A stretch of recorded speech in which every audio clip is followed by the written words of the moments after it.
Hello, अस्सलाम वालेकुम। कैसे हैं आप सभी लोग? ठीक हैं?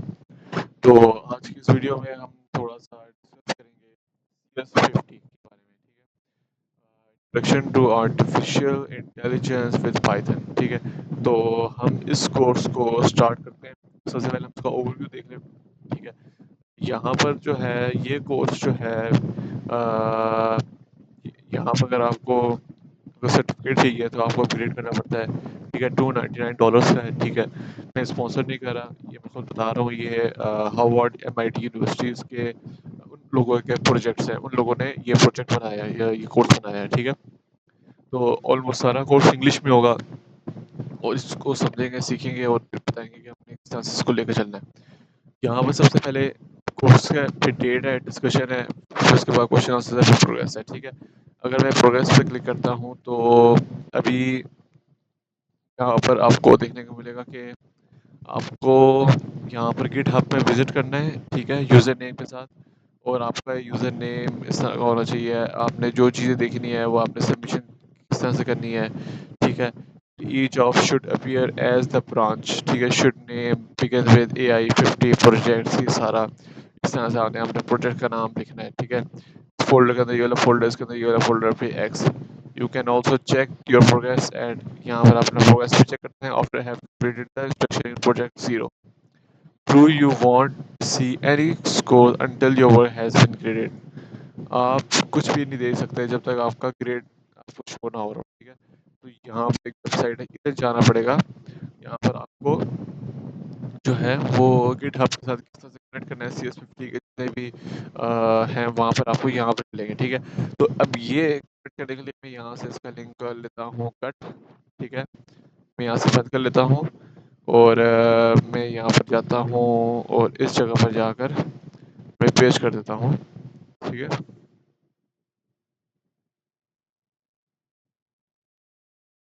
अभी कह रहा है ऑथराइज CS50, ठीक है? आपने यहाँ से इसको ऑथराइज करना है, ठीक है? और अब आप डायरेक्ट हो जाएंगे अपनी एप्लीकेशन की तरफ, ठीक है? अब आप ये this seriously you are not enrolled in course, सबसे पहले आपने एनरोल करना है, ठीक है? तो क्या करना पड़ेगा, सीधे जाएंगे कोर्स के अंदर। अब हमने यहाँ पर स्टार्ट करने से पहले हम थोड़ा सा देख लेते हैं इसमें क्या लिखा हुआ है।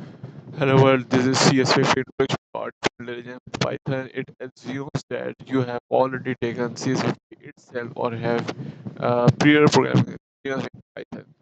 You are welcome to take this course at on pace starting whenever you did like, so no worries if this is your first time here, ठीक है? अच्छा, much wait few, so begins, सबसे पहले begin करते हैं। ये कुछ लिखा हुआ questions. If you are YouTube type, if you are the YouTube type, subscribe to इस channel at इस channel से subscribe करें। उसके बाद जो TikTok है, LinkedIn है, ठीक है, Instagram है, Twitter हो गया, ओके, डिस्कॉर्ड ज्वाइन कर लेते हैं। हमने यहाँ पे क्लिक करना है, आपके पास डिस्कॉर्ड अगर है तो, अगर नहीं है तो डाउनलोड कर लें, और अगर है आपके पास तो इसको आप रहने दें, ठीक है? ये कंपलसरी नहीं है, ये मैं इसलिए कह रहा हूँ ताकि मैं उनके कम्युनिटी के अंदर शामिल हो जाऊँ, ठीक है? तो अभी ये लिंक जनरेट करेगा, मुझे सीधा डिस्कॉर्ड में लेके जाएगा।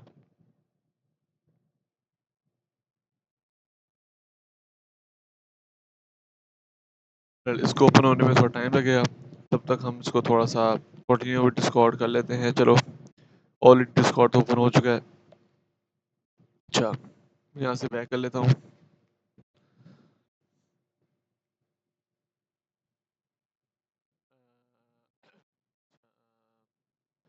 अच्छा, ठीक है, इंटरनेट असल में थोड़ी देर के लिए चला गया था तो दोबारा आ गया वापस, ठीक है? अच्छा, अब ये करना है कि थोड़ा सा देख लेता हूँ इसको। CS50 2024 में हमारे पास इंट्रोडक्शन है, सर्च है, नॉलेज है, अनसर्टेनिटी, ऑप्टिमाइजेशन, लर्निंग इन न्यूरल नेटवर्क लैंग्वेज, ठीक है? अच्छा, ये कोर्स जो है ये हम यूट्यूब से भी देख के कर सकते हैं, इसकी डॉक्यूमेंटेशन की तरफ भी कर सकते हैं, ठीक है? ये ज़रूरी नहीं है कि हम यहीं से देख कर सब कुछ करें, ठीक है?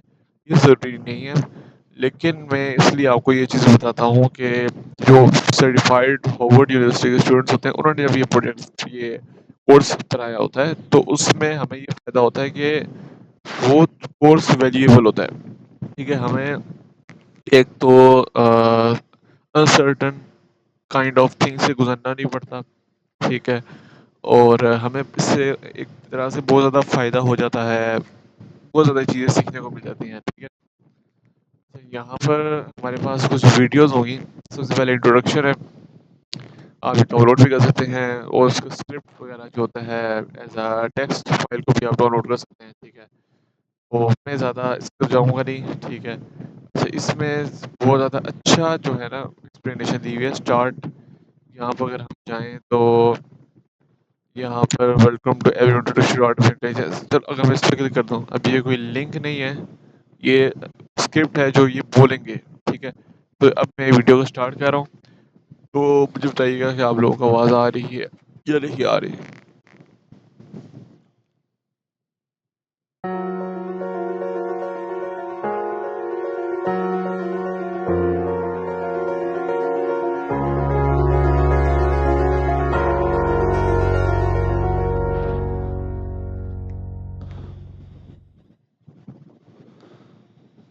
Hello world, this is CS50, and this is an introduction to artificial intelligence with Python, with CS50's own Brian Yu. This course picks up where CS50 itself leaves off and explores the concepts and algorithms at the foundation of modern AI. We'll start with a look at how AI can search for solutions to problems, whether those problems are learning how to play a game or trying to find driving directions to a destination. We'll then look at how AI can represent information, both knowledge that our AI is certain about, but also information and events about which our AI might be uncertain. Learning how to represent that information, but more importantly, how to use that information to draw inferences and new conclusions as well. We'll explore how AI can solve various types of optimization problems, trying to maximize profits or minimize cost or satisfy some other constraints, before turning our attention to the fast-growing field of machine learning, where we won't tell our AI exactly how to solve a problem, but instead give our AI access to data and experiences so that our AI can learn on its own how to perform these tasks. In particular, we'll look at neural networks, one of the most popular tools in modern machine learning, inspired by the way that human brains learn and reason as well, before finally taking a look at the world of natural language processing, so that it's not just us humans learning to learn how artificial intelligence is able to speak, but also AI learning how to understand and interpret human language as well. We'll explore these ideas and algorithms, and along the way, give you the opportunity to build your own AI programs to implement all of this and more. This is CS50.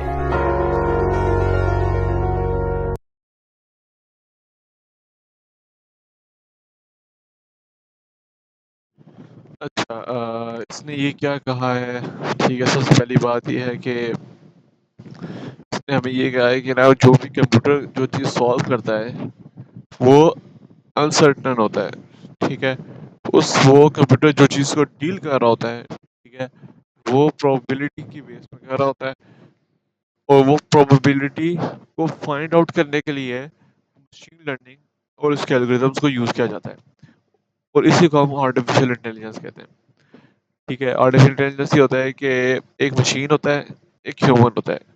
अगर machine को बोला जाए कि ये इस चीज़ को decide करे, ए भी जाना है या बी भी जाना है, फॉर एग्जांपल ह्यूमन को बोले, ह्यूमन तो समझदार है, वो बताएगा यार ए इतना फ़ायदेमंद है, बी इतना फ़ायदेमंद है, ठीक है। एआई को पहले मशीन को ट्रेन करना पड़ेगा, ठीक है। मशीन को ट्रेन करने के बाद डाटा देकर फिर हम उसको बोलेंगे यार अब बताओ ए या बी, वो फीचर्स की बेस पे बताएगा यार ये ए है ये बी है। फिर जो क्वेश्चन पूछा जाएगा उसकी बेस पे बताएगा यार इसका ये सॉल्यूशन है, ठीक है। तो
सॉरी यार, ये मेरा इंटरनेट थोड़ा चला गया था।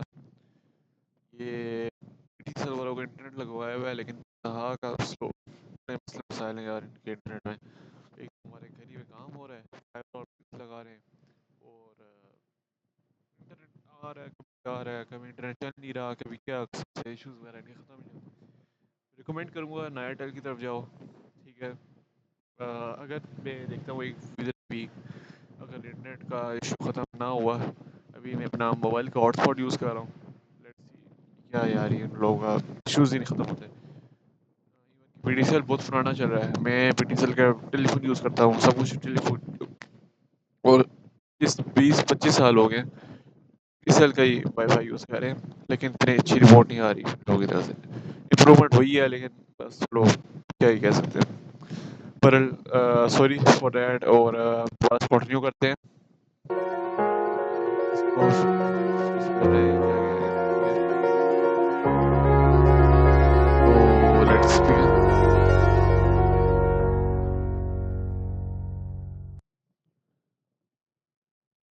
All right, welcome everyone to an introduction to artificial intelligence with Python. My name is Brian Yu, and in this class we'll explore some of the ideas and techniques.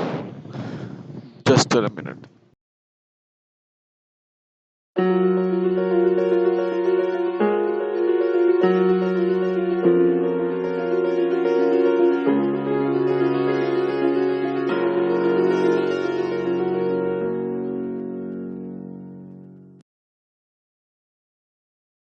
All right, welcome everyone to an introduction to artificial intelligence with Python. My name is Brian Yu, and in this class we'll explore some of the ideas and techniques and algorithms that are at the foundation of artificial intelligence. Now, artificial intelligence covers a wide variety of types of techniques.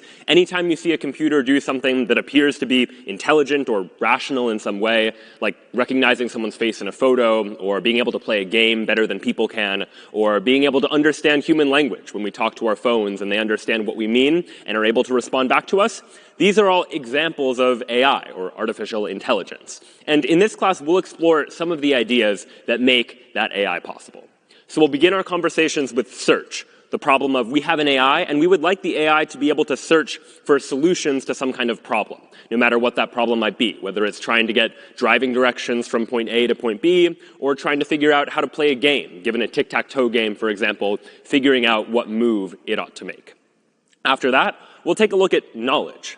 Ideally, we want our AI to be able to know information, to be able to represent that information, and more importantly, to be able to draw inferences from that information, to be able to use the information it knows and draw additional conclusions. So we'll talk about how AI can be programmed in order to do just that.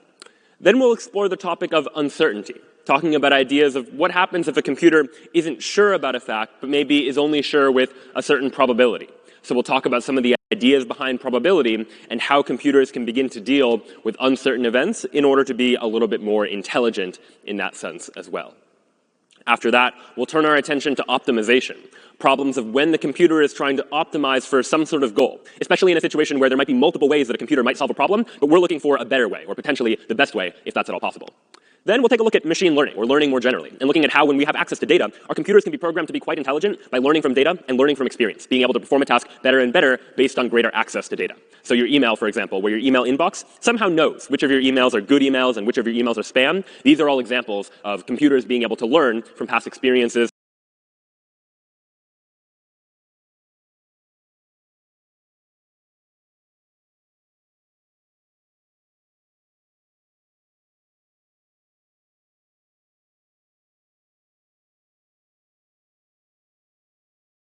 Hello hello. अच्छा, basically ये कह रहा है कि जो भी learning purposes के लिए सबसे पहले हम जो स्पैम कौन से हैं इनबॉक्स में, नॉन स्पैम कौन सा है, आपको कोई ईमेल आती है तो उस ईमेल के अंदर कौन सा स्पैम है, कौन से नॉट स्पैम है, ठीक है। उस इनबॉक्स के अंदर ये चेक करना, ये एल्गोरिदम्स जो है ना ये काम करते हैं। तो ये आर्टिफिशियल इंटेलिजेंस के ही एल्गोरिदम्स होते हैं, ठीक है। फॉर एग्जांपल अगर आपने नेव वाइस का कॉन्सेप्ट यूज़ किया हो, तो नेव वाइस एक डाटा साइंस में है, एक कॉन्सेप्ट यूज़ होता है जिसमें नेव वाइस डाटा साइंस में कॉन्सेप्ट यूज़ होता है जिसमें बताते हैं कि यार ये ईमेल आई है, इस ईमेल को इस फॉर्मूले के थ्रू सॉल्व करना है, और ये स्पैम है, ये नॉट स्पैम है, ठीक है। तो लर्निंग किस चीज़ की लर्निंग है, यहाँ पर आप लिखा होगा learning.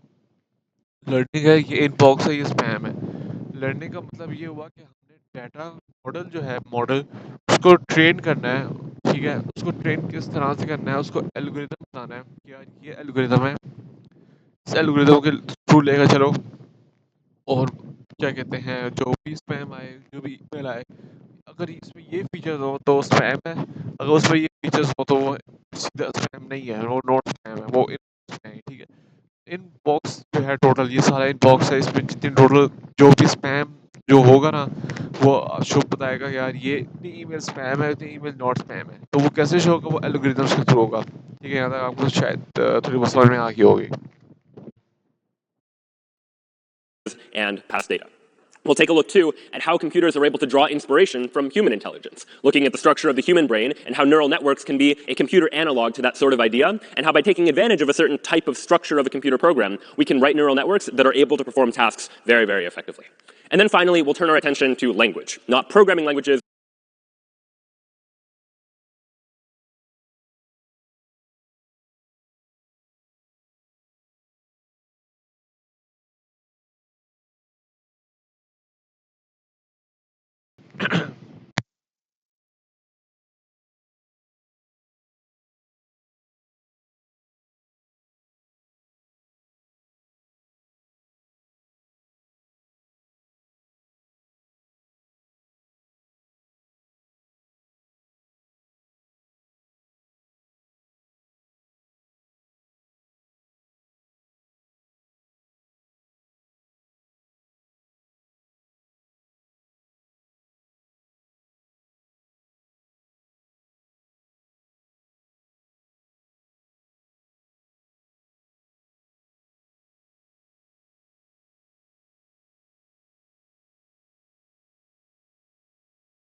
But human language That we speak every day, and taking a look at the challenges that come about as a computer tries to understand natural language, and how it is that some of the natural language processing that occurs in modern artificial intelligence can actually work.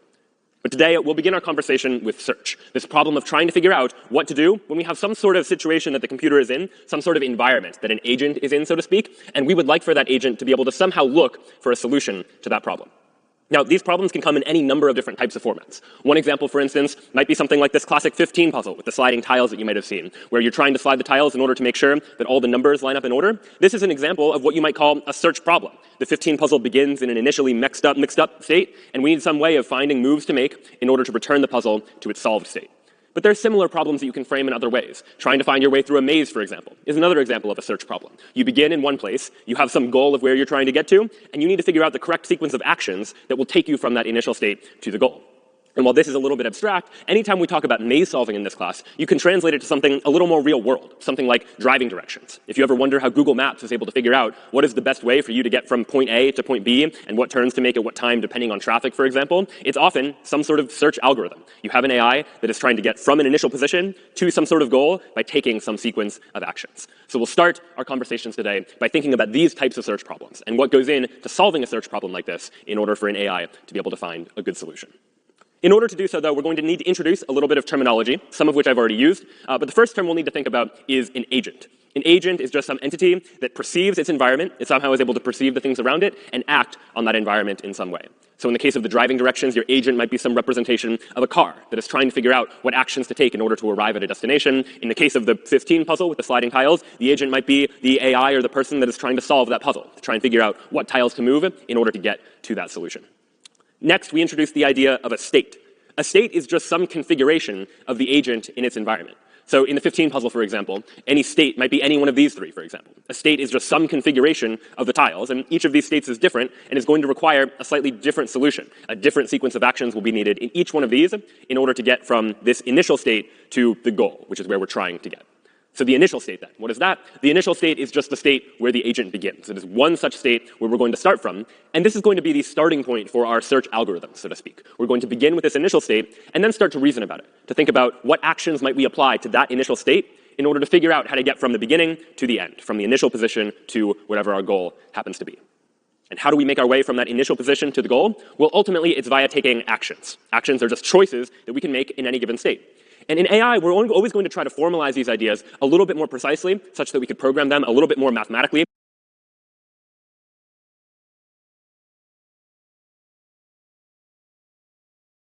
So to speak. So this will be a recurring theme. And we can more precisely define actions as a function. We're going to effectively define a function called actions that takes an input S, where S is going to be some state that exists inside of our environment. And actions of S is going to take this state as input and return as output the set of all actions that can be executed in that state. And so it's possible that some actions are only valid in certain states and not in other states. And we'll see examples of that soon too. So in the case of the 15 puzzle, for example, there are generally going to be 4 possible actions that we can do most of the time. We can slide a tile to the right, slide a tile to the left, slide a tile up,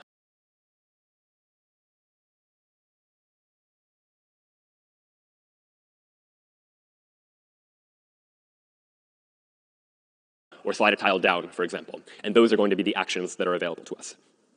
So somehow our AI, our program, needs some encoding of the state, which is often going to be in some numerical format, and some encoding of these actions. But it also needs some encoding of the relationship between these things. How do the states and actions relate to one another? And in order to do that, we'll introduce to our AI a transition model, which will be a description of what state we get after we perform some available action in some other state. And again, we can be a little bit more precise about this, define this transition model a little bit more formally, again, as a function. The function is going to be a function called result that this time takes 2 inputs. Input number 1 is S, some state, and input number 2 is A, some action.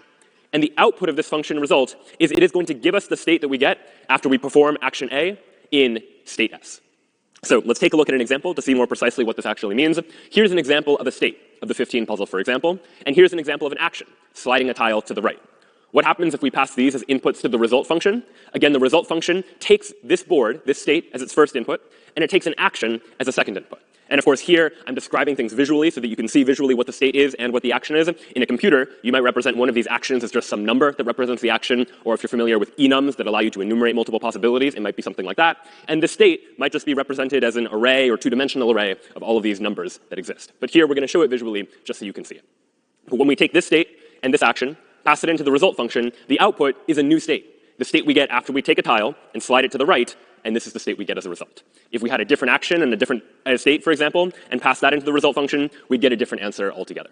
So the result function needs to take care of figuring out how to take a state and take an action and get what results, and this is going to be our transition model that describes how it is that states and actions are related to each other. If we take this transition model and think about it more generally and across the entire problem, we can form what we might call a state space, the set of all of the states we can get from the initial state via any sequence of actions by taking 0 or 1 or 2 or more actions in addition to that. So we could draw a diagram that looks something like this, where every state is represented here by a game board, and there are arrows that connect every state to every other state we can get to from that state. And the state space is much larger than what you see just here. This is just a sample of what the state space might actually look like. And in general, across many search problems, whether they're this particular 15 puzzle or driving directions or something else, the state space is going to look something like this. We have individual states and arrows that are connecting them. And oftentimes, just for simplicity, we'll simplify our representation of this entire thing as a graph, some sequence of nodes and edges that connect nodes. But you can think of this more abstract representation as the exact same idea. Each of these little circles or nodes is going to represent one of the states inside of our problem, and the arrows here represent the actions that we can take in any particular state, taking us from one particular state to another state, for example. All right. So now we have this idea of nodes that are representing these states, actions that can take us from one state to another, and a transition model that defines what happens after we take a particular action.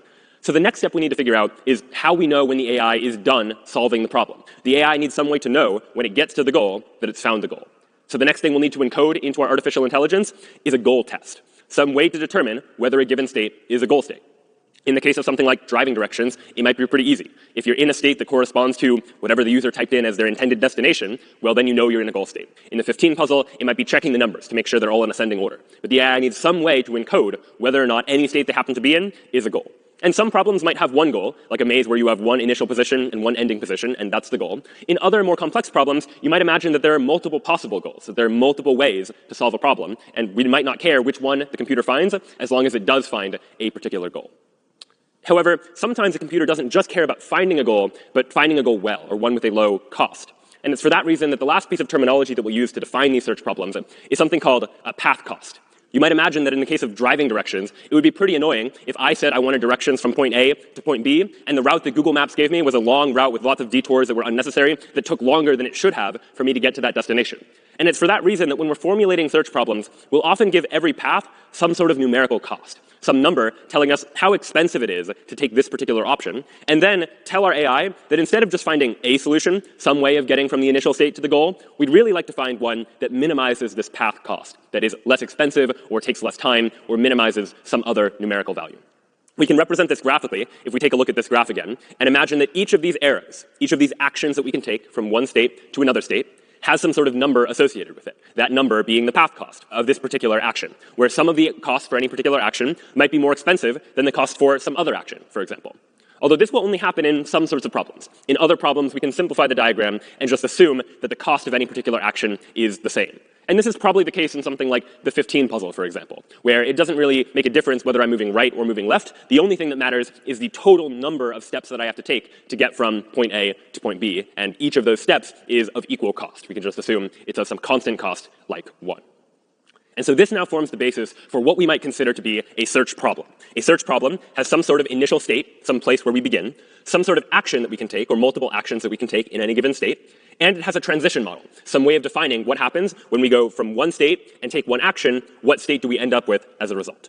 In addition to that, we need some goal test to know whether or not we've reached a goal, and then we need a path cost function that tells us for any particular path, by following some sequence of actions, how expensive is that path? What is its cost in terms of money or time or some other resource that we are trying to minimize our usage of?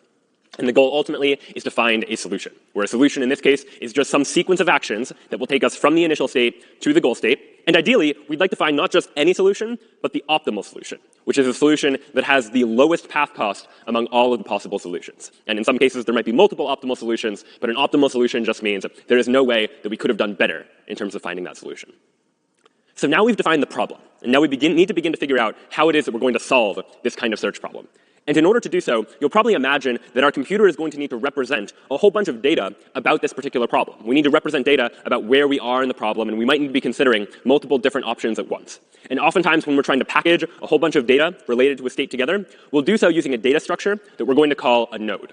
A node is a data structure that is just going to keep track of a variety of different values, and specifically in the case of a search problem, it's going to keep track of these 4 values in particular.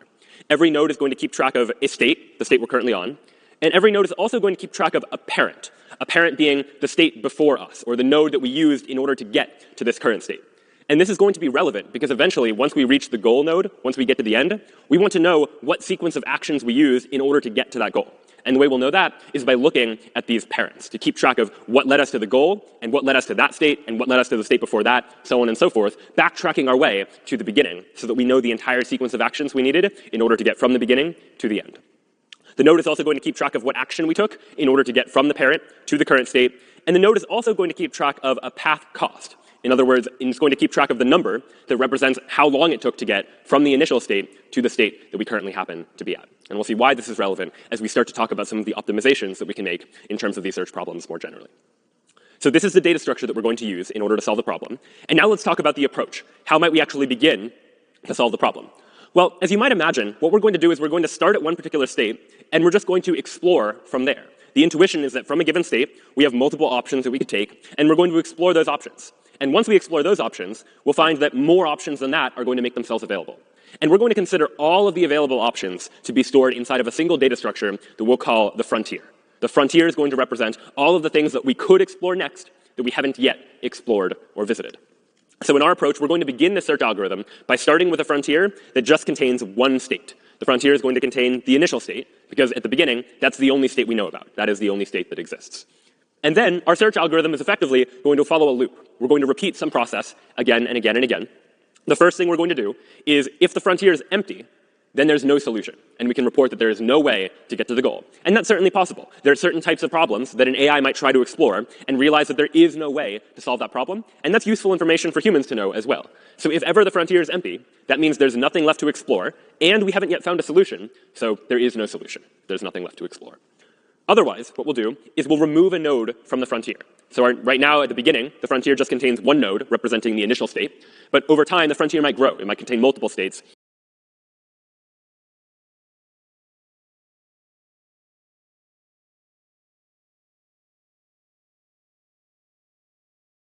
And so here, we're just going to remove a single node from that frontier. If that node happens to be a goal, then we found a solution. So we remove a node from the frontier and ask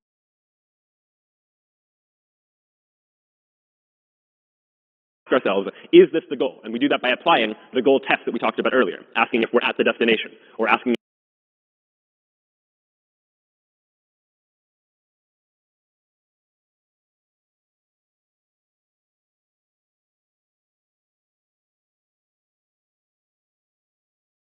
if all the numbers of the 15 puzzle happen to be in order. So if the node contains the goal, we found a solution, great, we're done. And otherwise,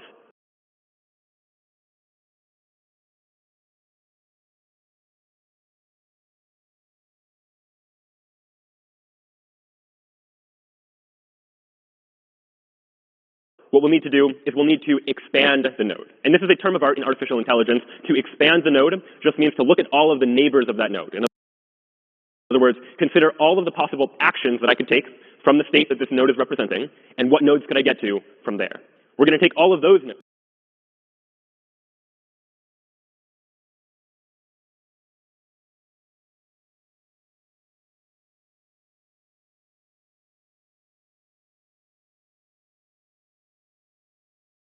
The next nodes that I can get to from this current one I'm looking at, and add those to the frontier. And then we'll repeat this process. So at a very high level, the idea is we start with a frontier that contains the initial state, and we're constantly removing a node from the frontier, looking at where we can get to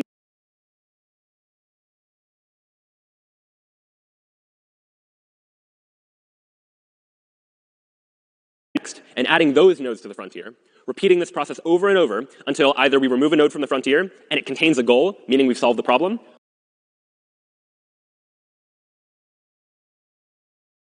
or we run into a situation where the frontier is empty, at which point we're left with no solution.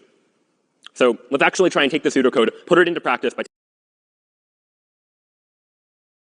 taking a look at an example of a sample search problem.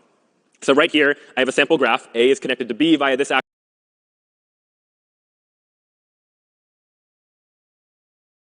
action. B is connected to node C and D. C is connected to E. D is connected to F.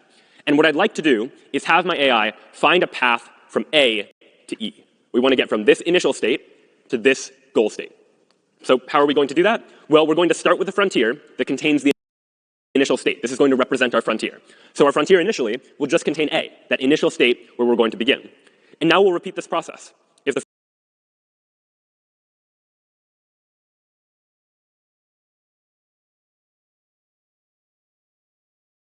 frontier is empty, no solution. That's not a problem because the frontier is not empty. So we'll remove a node from the frontier as the one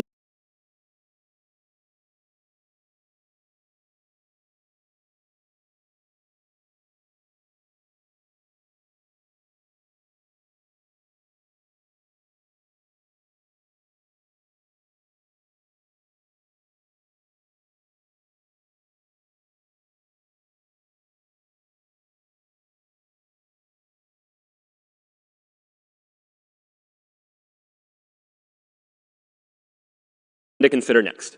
There's only one node in the frontier, so we'll go ahead and remove it from the frontier. But now A, this initial node, this is the node we're currently considering.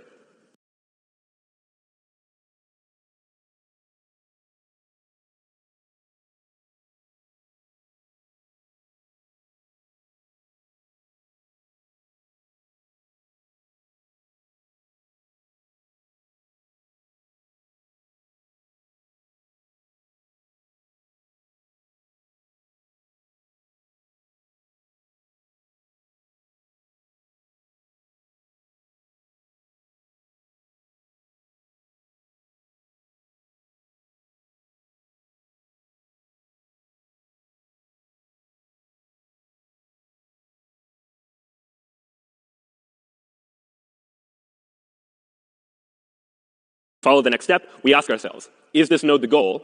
No, it's not. A is not the goal. E is the goal. So we don't return the solution. So instead, we go to this last step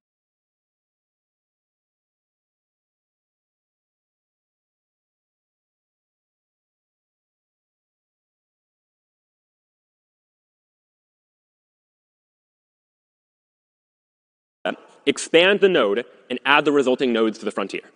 What does that mean? Well, it means take this state A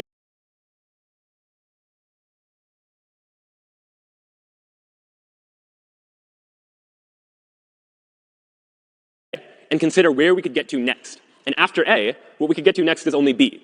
So that's what we get when we expand A. We find B, and we add B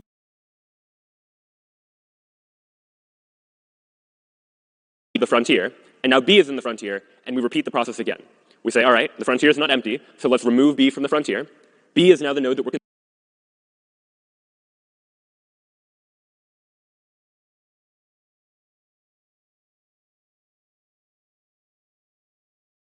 considering. We ask ourselves, is B the goal? No, it's not. So we go ahead and expand B and add its resulting nodes to the frontier. What happens when we expand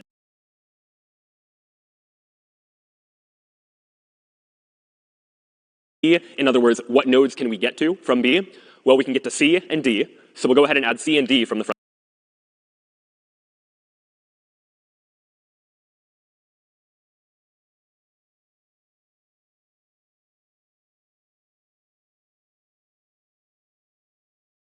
frontier. And now we have two nodes in the frontier, C and D, and we repeat the process again.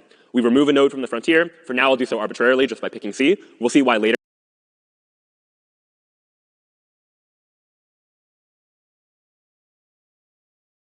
How choosing which node you remove from the frontier is actually quite an important part of the algorithm. But for now, I'll arbitrarily remove C, say it's not the goal, so we'll add E.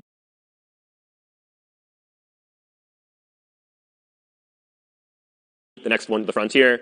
Then let's say I remove E from the frontier, and now I check, I'm currently looking at state E. Is it a goal state? It is, because I'm trying to find a path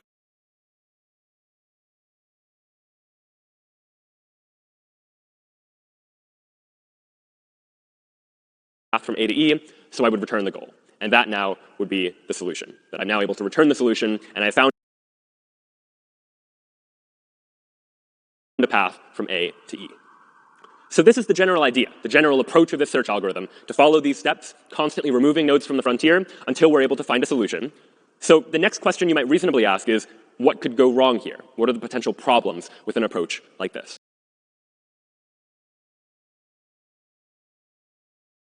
And here's one example of a problem that could arise from this sort of approach. Imagine this same graph, same as before, with one change. The change being now, instead of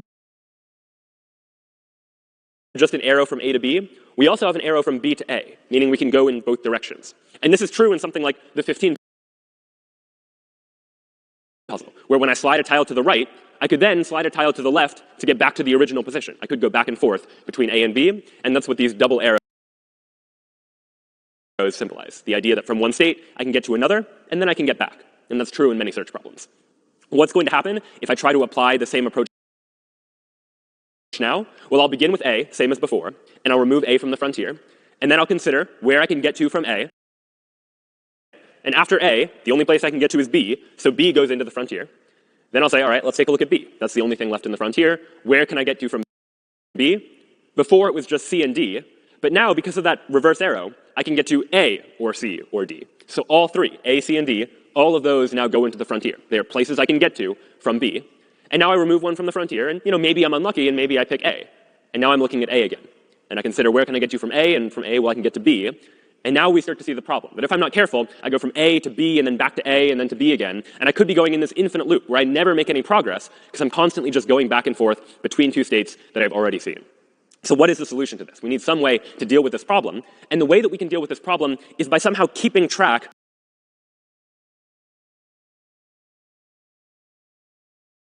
of what we've already explored. And the logic is going to be, well, if we've already explored the state, there's no reason to go back to it. Once we've explored a state, don't go back to it. Don't bother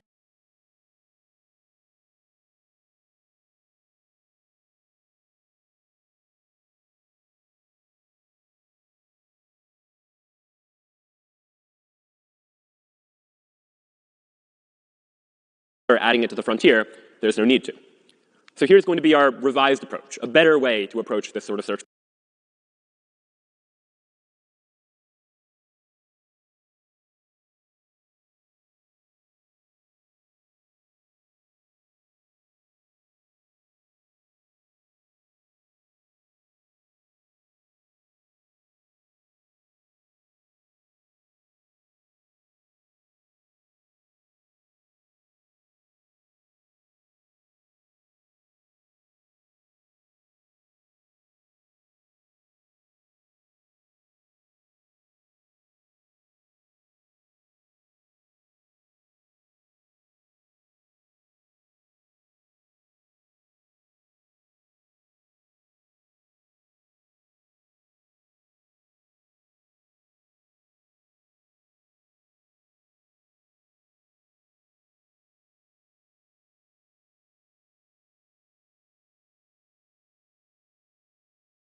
Initial state, same as before. But now we'll ultimately what's going to help make sure that we don't go back and forth between two nodes. Now, the one point that I've kind of glossed over here so far is this step here, removing a node from the frontier. Before I just chose arbitrarily, like let's just remove a node and that's it. But it turns out it's actually quite important how we decide to structure our frontier, how we add and how we remove our nodes. The frontier is a data structure, and we need to make a choice about in what order are we going to be removing elements.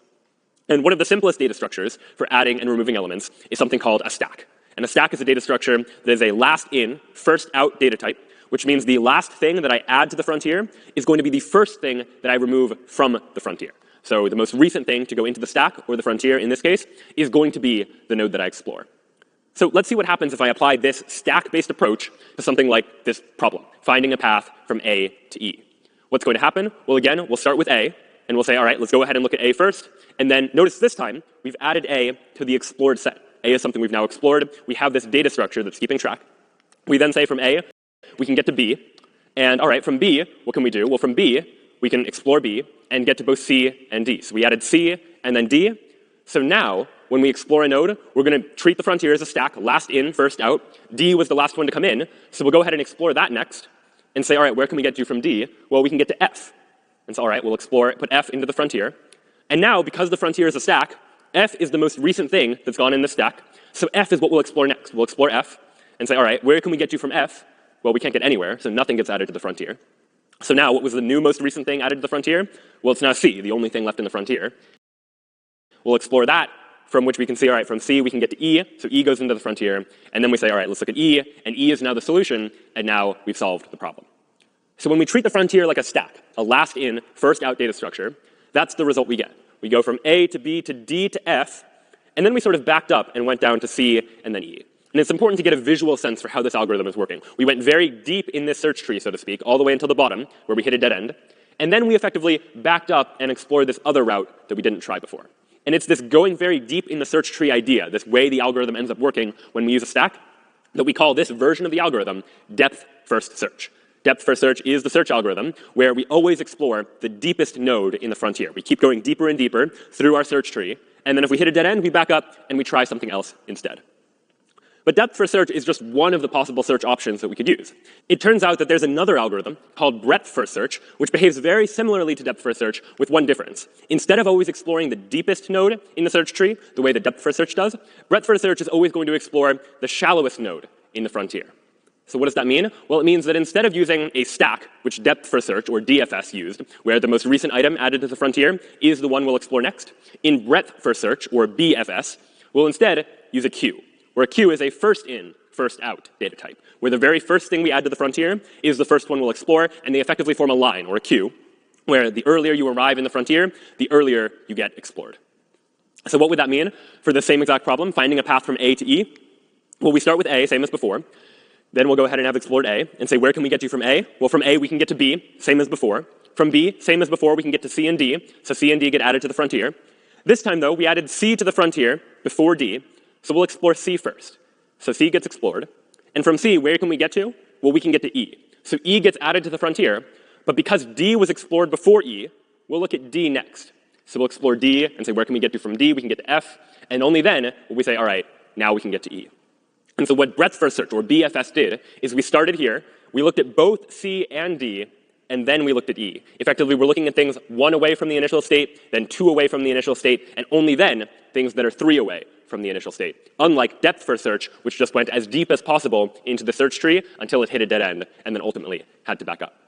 So these now are 2 different search algorithms that we could apply in order to try and solve a problem. And let's take a look at how these would actually work in practice with something like maze solving, for example. So here's an example of a maze. These empty cells represent places where our agent can move. These darkened gray cells represent walls that the agent can't pass through. And ultimately, our agent, our AI, is going to try to find a way to get from position A to position B via some sequence of actions, where those actions are left, right, up, and down. What will depth first search do in this case? Well, depth first search will just follow one path. If it reaches a fork in the road where it has multiple different options, depth first search is just, in this case, going to choose one. It has no real preference. But it's going to keep following one until it hits a dead end. And when it hits a dead end, depth first search effectively goes back to the last decision point and tries the other path, fully exhausting this entire path. And when it realizes that, OK, the goal's not here, then it turns its attention to this path. It goes as deep as possible. When it hits a dead end, it backs up and then tries this other path, keeps going as deep as possible down one particular path. And when it realizes that that's a dead end, then it'll back up and then ultimately find its way to the goal. And maybe you got lucky and maybe you made a different choice earlier on, but ultimately this is how depth first search is going to work. It's going to keep following until it hits a dead end, and when it hits a dead end, it backs up and looks for a different solution. And so one thing you might reasonably ask is this algorithm always going to work? Will it always actually find a way to get from the initial state to the goal? And it turns out that as long as our maze is finite, as long as there are only finitely many spaces where we can travel, then yes, depth first search is going to find a solution, because eventually it'll just explore everything. If the maze happens to be infinite and there's an infinite state space, which does exist in certain types of problems, then it's a slightly different story. But as long as our maze has finitely many squares, we're going to find a solution. The next question, though, that we want to ask is it going to be a good solution? Is it the optimal solution that we can find? And the answer there is not necessarily. And let's take a look at an example of that. In this maze, for example, we're again trying to find our way from A to B. And you notice here there are multiple possible solutions. We could go this way, or we could go up in order to make our way from A to B. Now, if we're lucky, depth first search will choose this way and get to B. But there's no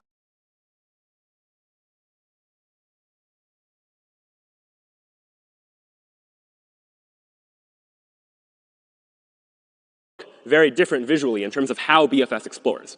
Because BFS looks at shallower nodes first, the idea is going to be BFS will first look at all of the nodes that are 1 away from the initial state. Look here and look here, for example, just at the 2 nodes that are immediately next to this initial state. Then it'll explore nodes that are 2 away, looking at this state and that state, for example. Then it'll explore nodes that are 3 away, this state and that state. Whereas depth first search just picked one path and kept following it, breadth first search, on the other hand, is taking the option of exploring all of the possible paths kind of at the same time, bouncing back between them, looking deeper and deeper at each one, but making sure to explore the shallower ones, or the ones that are closer to the initial state, earlier. So we'll keep following this pattern, looking at things that are 4 away, looking at things that are 5 away, looking at things that are 6 away, until eventually we make our way to the goal. And in this case, it's true we had to explore some states that ultimately didn't lead us anywhere,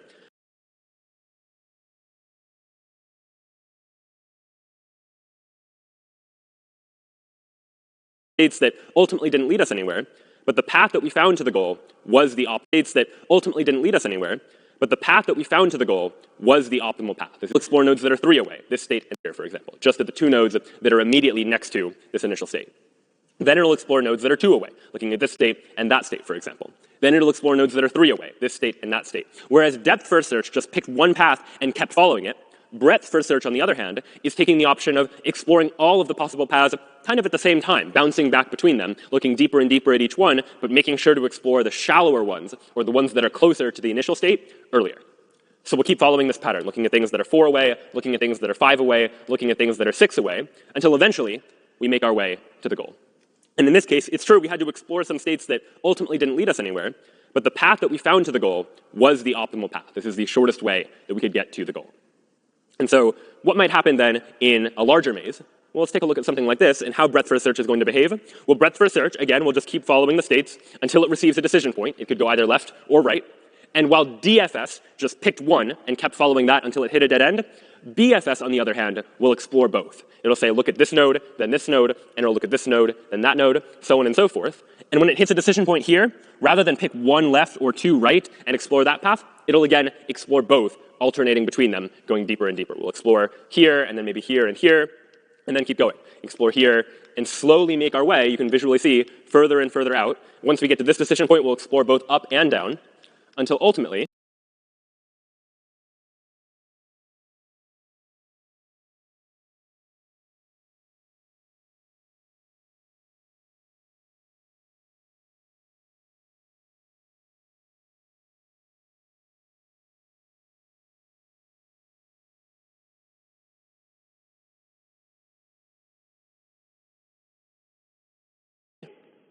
we make our way to the goal.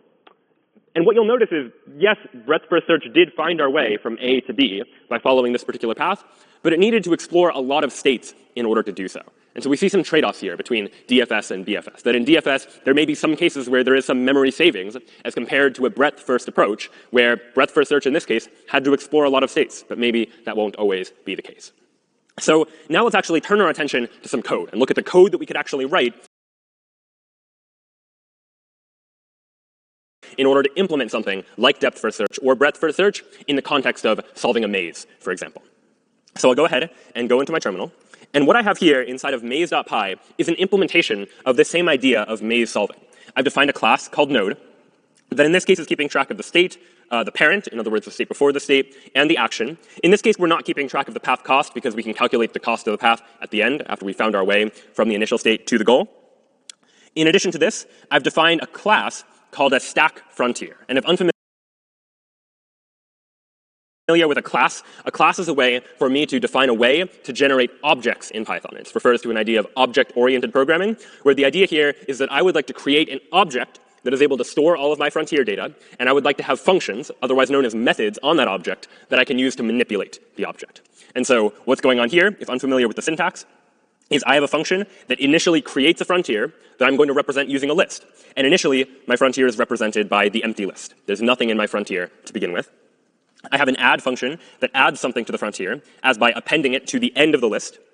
I have a function that checks if the frontier contains a particular state. I have an empty function that checks if the frontier is empty. If the frontier is empty, that just means the length of the frontier is 0. And then I have a function for removing something from the frontier. I can't remove something from the frontier if the frontier is empty, so I check for that first. But otherwise, if the frontier isn't empty, recall that I'm implementing this frontier as a stack, a last in, first out data structure, which means the last thing I add to the frontier, in other words, the last thing in the list, is the item that I should remove from this frontier. So what you'll see here is I have removed the last item of a list. And if you index into a Python list with -1, that gets you the last item in the list. Since 0 is the first item, -1 kind of wraps around and gets you to the last item in the list. So we give that the node. We call that node. We update the frontier here on line 28 to say, go ahead and remove that node that you just removed from the frontier. And then we return the node as a result.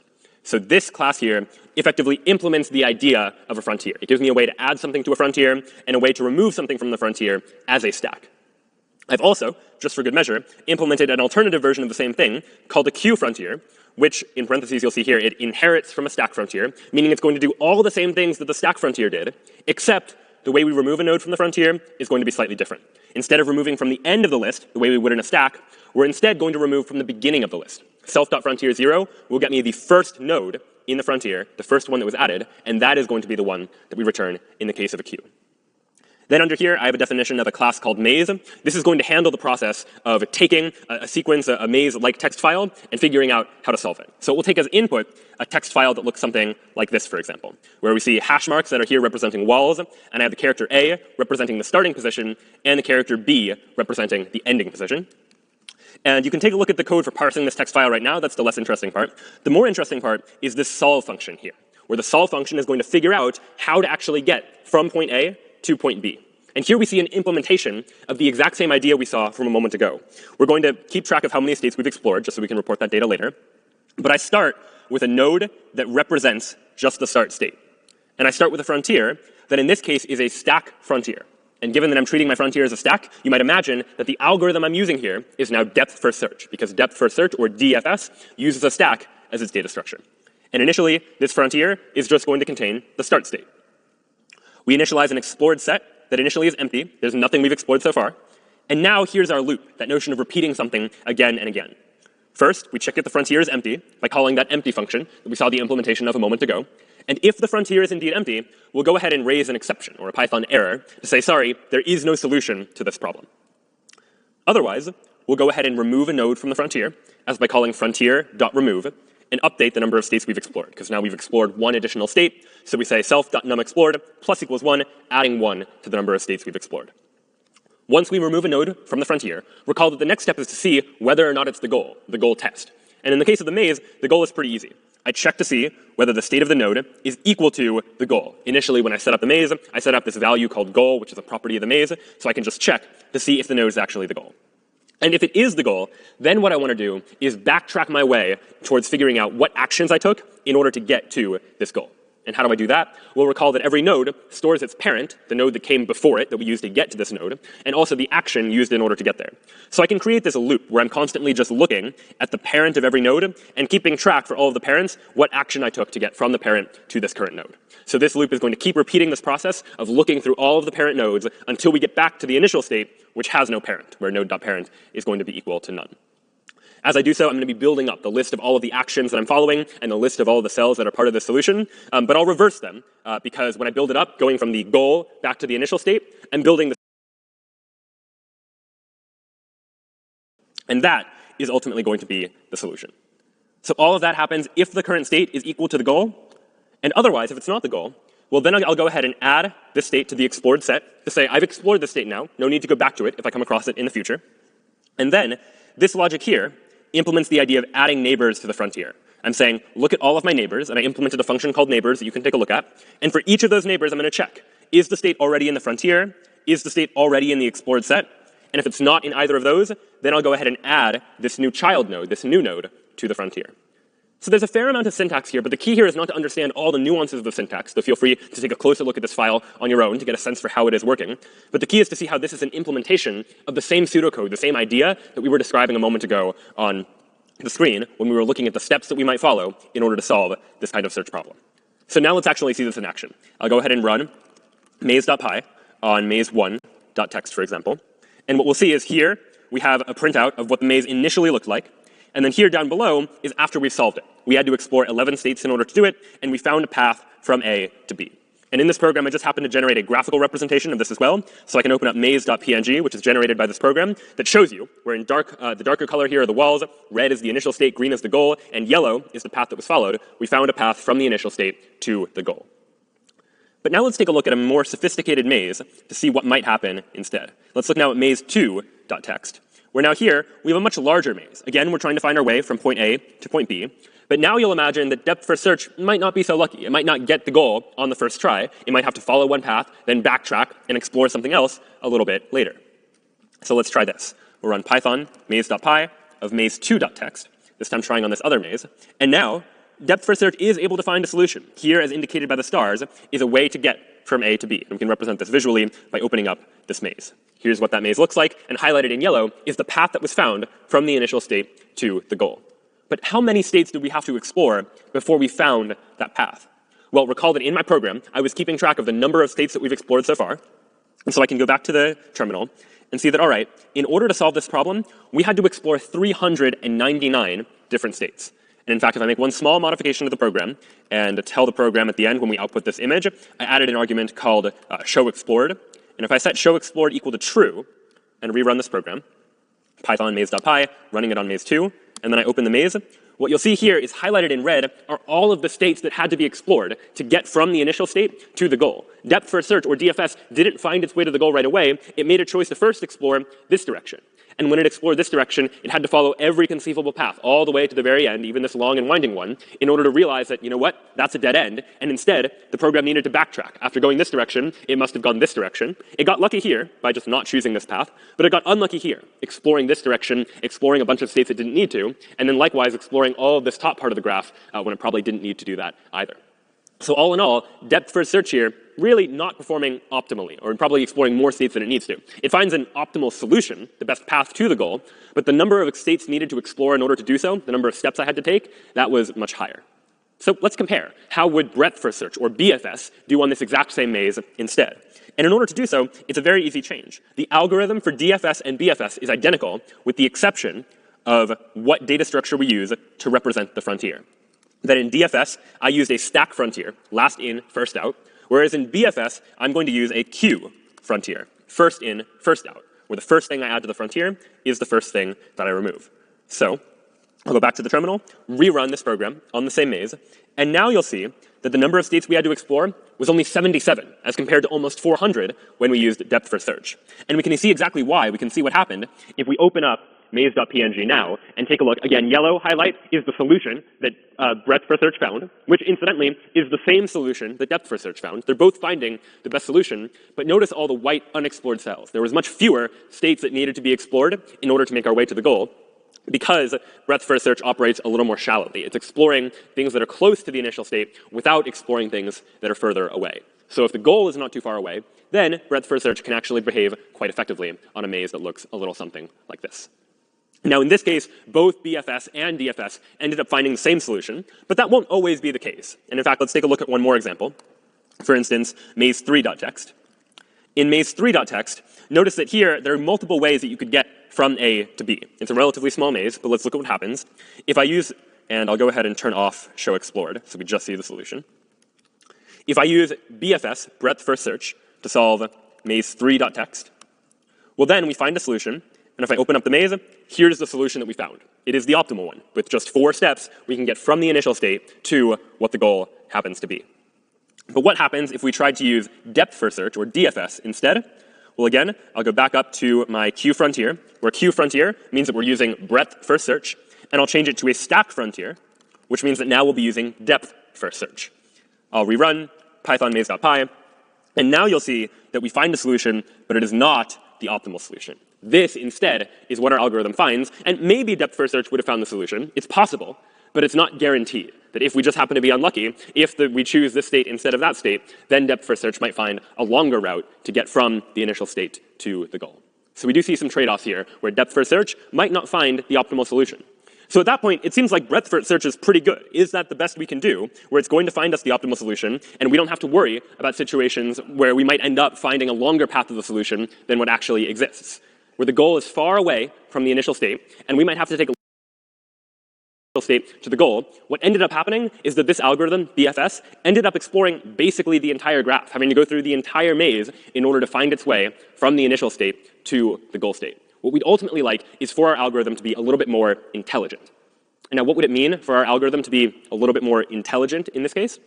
Well, let's look back to where breadth first search might have been able to make a different decision and consider human intuition in this process as well. Like, what might a human do when solving this maze that is different than what BFS ultimately chose to do?